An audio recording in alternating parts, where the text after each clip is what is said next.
सेठ धनीराम शहर का एक जाना माना नाम। शहर का कोई ऐसा व्यक्ति नहीं जो सेठ धनीराम को न जानता हो। ईश्वर की विशेष कृपा है सेठ धनीराम के ऊपर। उनके पास किसी चीज की कमी नहीं। रुपया पैसा, शहर में चार चार आलीशान मकान, लग्जरी कारें, जमीनों का तो खुद सेठ धनीराम को पता नहीं। कहने का तात्पर्य सारे सुख ऐश्वर्य सेठ धनीराम के पास। दुख तो जैसे सेठ धनीराम जानते ही नहीं। सेठ धनीराम ने रात का खाना खाया और सोने के लिए अपने कमरे में चले गए, पर आज न जाने कैसी बेचैनी थी जो नींद नहीं आ रही थी। वे करवट बदल रहे थे, उनकी आंखों से नींद गायब थी। सेठ धनीराम सोच रहे थे नींद अब आएगी, पर नींद आने का नाम नहीं ले रही थी। रात के 2:30 बज गए थे, अभी तक तो नींद नहीं आ रही थी और हल्की फुल्की बेचैनी थी, पर अब तो घबराहट भी शुरू हो गई थी। शरीर में कोई बीमारी तो थी नहीं।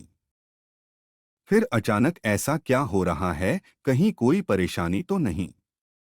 सेठ धनीराम के मन में विचार आया, क्यों न मंदिर जाया जाए, मंदिर में भगवान की मूर्ति के सामने बैठकर प्रार्थना की जाए। ऐसा विचार करके सेठ धनीराम ने कार निकाली और मंदिर पहुंच गए। उन्होंने मंदिर के अंदर जैसे ही प्रवेश किया तो देखा जैसा उन्होंने घर में विचार किया था उसी के अनुसार एक दूसरा व्यक्ति भगवान की मूर्ति के सामने बैठा था। फर्क सिर्फ इतना था कि उसका चेहरा उदास था, उसके चेहरे पर परेशानी साफ झलक रही थी और उसकी आंखों में आंसू थे। सेठ धनीराम ने पूछा, क्यों भाई, इतनी रात में मंदिर में क्या कर रहे हो? उस व्यक्ति ने कहा, सेठ मेरी पत्नी अस्पताल में है, सुबह उसका ऑपरेशन होना है और मेरे पास ऑपरेशन के लिए पैसे नहीं हैं। सुबह यदि उसका ऑपरेशन नहीं हुआ तो वह मर जाएगी। उस व्यक्ति की बात सुनकर सेठ धनीराम ने जितने रुपए जेब में थे सब उस व्यक्ति को दे दिए। अब उस मायूस व्यक्ति के चेहरे पर चमक आ गई। सेठ धनीराम ने अपना कार्ड दिया और कहा, इसमें मेरा फोन नंबर और पता है,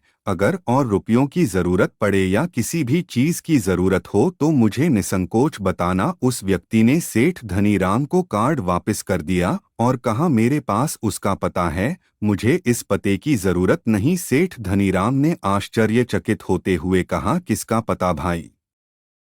उस व्यक्ति ने कहा, जिसने रात को 2:30 बजे आपको यहाँ भेजा उसका पता। कहानी का तात्पर्य यह है कि भगवान सबकी मदद करते हैं। वह स्वयं तो आ नहीं सकते पर किसी न किसी रूप में मदद जरूर भेजते हैं।